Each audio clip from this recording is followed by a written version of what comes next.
Hey everybody, how's it going? We're back on the 288 Farmertec saw kit, complete repair parts kit they call it.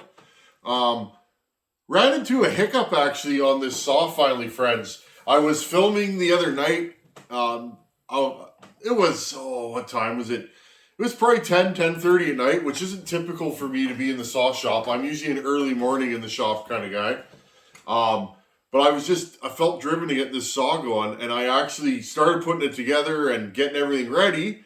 And then I realized, friends, so I'm going to tell you guys right now, this oil pump that comes with this unit is let's call it rubbish. There's a bunch of issues with it, friends. I think I have my issues solved, but where's that other piece I was going to show you guys? Anyways, oh, here it is. Anyhow, friends, so I'm going to bring you guys in close and let's talk about the issues that I've found with this saw. I spent 3 hours the other night playing with this, the oil pump, or I don't know what you'd call this because it's probably not going to pump any oil, friends, but we'll see. I'm going to bring you guys in close. If you're going to do this kit, you may have this same oil pump. Now, that's the thing, friends. These kits, I think, are thrown together by random vendors. So you may have a good run. And this is just what people have told me. You may have a good run, friends. You may have a bad run. So I ordered this kit about three and a half, 4 months ago. So if you ordered your kit in that kind of time frame, you may have the same issues as me. Anyways, I'm going to bring you guys in close and show you this oil pump. And then hopefully we can get some more work done on the saw today. I'm not even sure if this is going to mount, but I'll bring you guys in. There's a major issue with this oil pump. Okay, friends. Here's our bottom end that we built in the last video. Go back and check. I will build a playlist out of this for those of you that want to build one of these fun kits yourself. They are fun, but I'm going to say, friends, this is not OEM. Don't for a second think you're buying OEM, because it's not. I'm not 100%, my mind isn't made up on these, but if you're busy and you don't have a ton of time, you could spend a lot of time farting around with these, because there are going to be some fitment issues like this. Okay, so first of all, let's start this oil pump here, okay? I was remarking, I was like, wow, they even got somebody to make that seal, that O-ring. As you guys can see, there's schmo on here. Okay, now friends, this O-ring is ripped already. See that? It's torn. The OEM O-rings like this are smaller, okay? 266, 272, 288, 281. They have a seal around the oil pump, and or there's a crank seal retainer on the other side of the saw. Okay, on the earlier saws, your 162s, 266 SEs all have that. Okay, these are only available from the dealers. So when I saw this in the kit, I thought, wow, like, how much could these be from Farmertec? I'll order 1,000 of them and then I'll be stocked for life. Here's the problem, friends. They're too big. Okay. When I went to put this oil pump in, friends, on this kit, okay, when I went to put the oil pump, now look at that. Oh, we're going to talk about that in a minute. When I went to put this oil pump in, friends, and I went to drop it down, okay, it actually wouldn't go down like that. Okay. Now, I was building shims to try and, you put the plastic shim stock around there to try and build a ramp so that the crank seal will go over that shoulder in the crank. Again, I'll show you guys that. Those of you that are new at working on saws, welcome. This is something you will run into, new and old, if you've never done this before. See that shoulder there, friends? Sometimes, if your crank seals are really tight, it will hit that crank. Now, see how there's a spring on the back of there? Okay, you can hit that crank and actually, it's called prolapsing it, okay? You'll fold it over on the crank seal. You don't want to do that. So, if you're having trouble gently sliding that over there, Get you a piece of pop bottle, plastic. This is a piece of plastic water bottle. And make a little, a little ramp. Wrap it around here and then put it tight there. Get the seal going around it. And then when you slide the seal on, it should go. Okay? Now this seal's not giving me trouble. That may be a sign of things to come. Maybe that seal's too loose. Usually a really hard to install seal is a tight seal and then it won't leak. But anyhow, friends, I couldn't get this thing to seat for the life of me. I fought with it for an hour and a half, 2 hours, wondering. First of all, I thought, well, maybe my bearing moved when I installed my crank, right? Because this bearing just sits. This is a straight through bored hole, right, into the case. This bearing just sits in there, friends. So it can move this way or that way. Now, normally, I don't have a problem with that in Huskies. In a still, I would usually put the oil pump against there or whatever stops it. So, friends, if you're worried about that moving, put your oil pump against there. Drive the seal out. Okay, put your oil pump against there because the bearing actually hits here. Now, I didn't do that. Maybe I should have, but... So, friends, what I actually did is I actually moved this bearing in a little bit because I thought, oh, I don't have quite enough space. Okay, and I was even measuring with the micrometer like this and figuring out the depth and saying, oh, do we have enough room? Well, I did, but still. Friends, what was actually wrong is this is too big. When we put this around this, okay, it was too big. It won't fit in this bore here. So these are garbage, in my opinion, okay? They don't work. So what I actually end up doing, friends, and I do this quite often because it works well and you never have a problem with it. At least I never have. There was a time period. Now I have some sealant in here, friends. I actually had several different oil pumps installed in here. There we go, a little piece of schmutz. Now, what I'm going to do here, friends, just let me pause you. Okay, I just put a little brake clean on a rag. Same thing. I'm just going to wipe the bore of this, okay? Go all the way around. I just want to get any oil off of there, okay? And same with this. Now, I've already wiped this. Now, friends, all I'm going to do, okay, and I do this all the time with these. It's kind of one of my moves now because often these can be warped. These seals sometimes are hard to get or on back order, okay? They're $7, $8 a piece. They're often ripped. If you pull one of these oil pumps off, usually you got to replace the seal. Okay? Now what I'm going to do here, friends, is I'm just going to take this. I'm going to take some Moto Seal, right?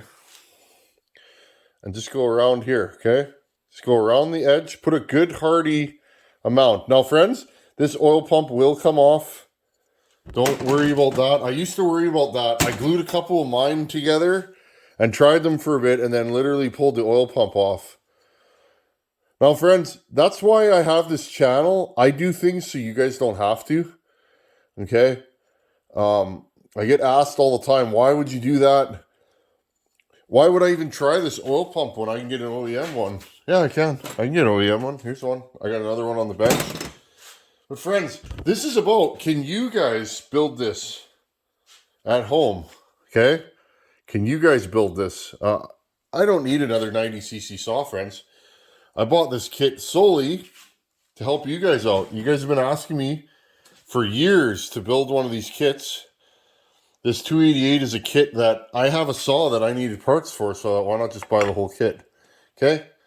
Now just gently wiggle that around. Now this will be when the crank seal doesn't want to cooperate. That's funny. I've literally put this on and off of here 10 times. Let's get a little oil. There you go. Put a little oil on that seal and away we went. Okay, friends. So I'm just going to glue that in. 99.99% of the time that will solve your leak. So if you have a 266 or a saw like that or a 181, 288, okay, you can glue that in with or without the O-ring. Sometimes I'll do it with. Okay. Now again, friends, I have OEM O-rings. Here's one. I'm not going to use it because I want to see, can you put this saw together? Look at the size difference. I don't know if you guys can see that. The OEM one is slightly smaller, okay? This is about, friends, can you, the viewer, can you buy one of these kits and assemble it as delivered, okay? That is my intention of this series. Can you guys build this? So I am trying my best to put this saw together 100% as delivered. I'm going to put a base gasket under the cylinder. I'm going to use the stock carb. I'm going to use all the OEM gaskets that came with this. OEM. We'll call it OEM in this case. But you guys know what I'm saying, okay? I am using the stock oil pump. I was going to put an aftermarket oil pump in this thing, but I decided not to. Okay, snug that down. Like I said, friends, 99% of this time, that'll solve this leak. Yeah, it's not fancy. It's not factory, but it works. Okay? Now, you guys can see this. I wanted to go into detail on this oil pump. I had 15 or 20 messages from people, emails, etc., saying that you've either bought or built one of these kits and you've had trouble with the factory oil pump. So what I did, friends, instead of tossing it, I took this oil pump apart, okay? It's actually quite simple. Here's a stock one, okay? Undo this screw right here, all right? And then unthread this screw. This is your adjustment screw. Once this screw comes out, you don't even have to turn this. This will just pop out.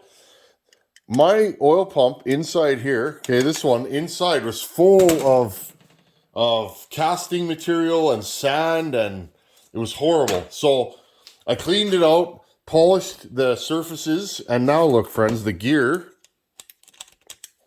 Assume you guys didn't so you guys can see. This gear was piling up. Now look, it moves freely, okay? Not to say that this is going to actually work or, oil. Okay, and then, friends, around here, this was all rough. There's casting flash, and it was actually bent, and it was rubbing on this gear.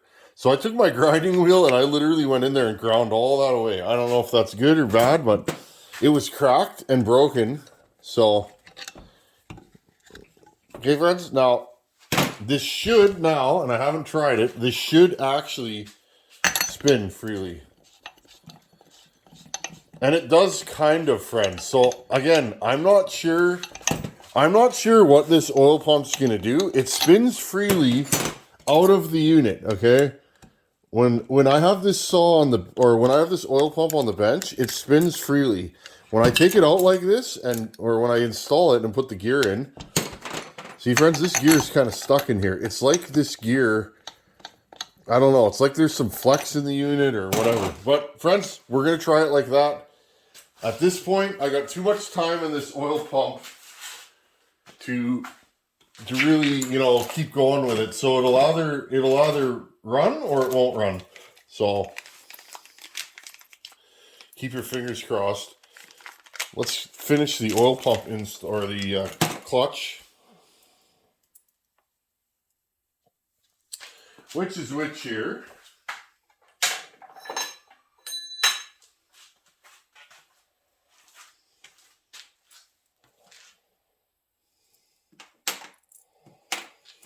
Okay, there's your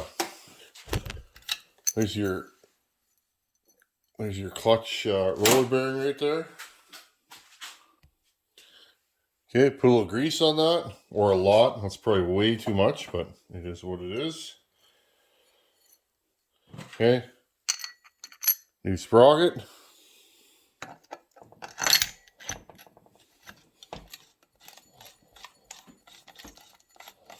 I mean, it's smooth, but it feels tight, friends. So I don't know. I don't know what this thing's going to do. I guess we'll just leave it like that and see what it's going to do. Okay? What else can you do? So if this thing has any issues, it's going to be that. Okay. Spin our clutch on. And again, we'll see if this clutch is, of any use. Hopefully it doesn't blow up, or hopefully it's not out of round. I've heard that can be an issue with these. Okay, there's that. Okay, let's go to the ignition side of the puzzle. Actually, let's put the handle on, friends. 1, 2, 3 on each side for the handle. It's pretty simple. Slide it in. Again, I'm not going to do a nut and bolt, you know, shot for shot install or build of this. Okay, just making sure everything fits. I'll hit you guys back up when I got more to report. This thing's going to start looking like a saw pretty quick. Okay, friends, I think that's as far as I'm going to go today. So again, check your oil pump. See, this is still kind of stiff, friends, so we'll see. Check your oil pump. Make sure that it spins freely when installed. Got our chain adjuster in there. It's actually nice. They give you the little plastic piece that holds it from going in and out. That's a pet peeve of mine about Husqvarnas. Clutch seems okay. It went on not too bad. Got your chain catch. Again, 1, 2, 3 bolts on each side. This handle doesn't feel OEM. The side panels kind of flex and stick out. So I don't know what the deal is there, but again, I'm not nitpicking. I'm describing what I feel and see for you guys. Put the flywheel on. This is loose, so I will make a note to myself to tighten that up after the top end's on. Here's your coil pickup. That's not your coil, that's a pickup.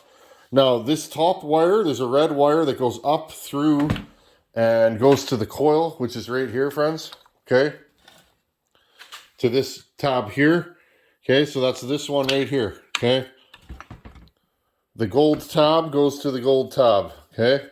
And this mounts up here on these. And then this one, this black one or clear one here goes up, over, and to your kill switch. Okay? So, pretty much, friends, we almost have a complete saw. In the next video, I'm going to stop you guys right here and let's yak at the bench, and then we'll call this one done. Okay, friends, I'm going to do a little bench cleanup here. I got little baggies just stuck everywhere. We're almost done. I know this doesn't look quite like a power saw yet, but it's only so far you can go. I don't typically put the coil on these till the top end's on. Top end, carb, intake, everything can go on in one piece with the muffler if you want. So these are super easy to work on. I'll put the kill switch on when I put the coil on. And then once the top end's on, I can tighten down everything and make sure nothing's going to come flying off. Although that is kind of funny, but we don't want that to happen to us today. Okay, so in the next video, friends, I'm going to show you guys how to clean up that top end. The top end that came with this saw it's pretty bad. It's probably the worst top end I've ever seen. I've ever pulled out of a box with any manufacturer's name on it. So, we're going to go over that in the next video and possibly even get it mounted in the next video. So, stay tuned, friends. A little bit more advanced stuff. Part of me says, let's just put the top end on how they sent it, but I don't think it's going to last, friends. So a little bit of time with some sandpaper, clean the top end and put it back together, and you should be good to go. If you leave it, and again, I'll go over this in the next video, if you leave it, you might score up your top end, and then you're going to need a new one. So, and I say might, it's not 100%, but anyhow, friends, this is going together fairly well. And hopefully it runs when it's done. I don't know what this thing's going to do. So, and if it doesn't run, I got this carcass here that we can build something out of. So, either or, I'm happy, friends. Anyhow, as always, thanks for watching. Take her easy. And I'll see you guys in a couple days with another video. Later.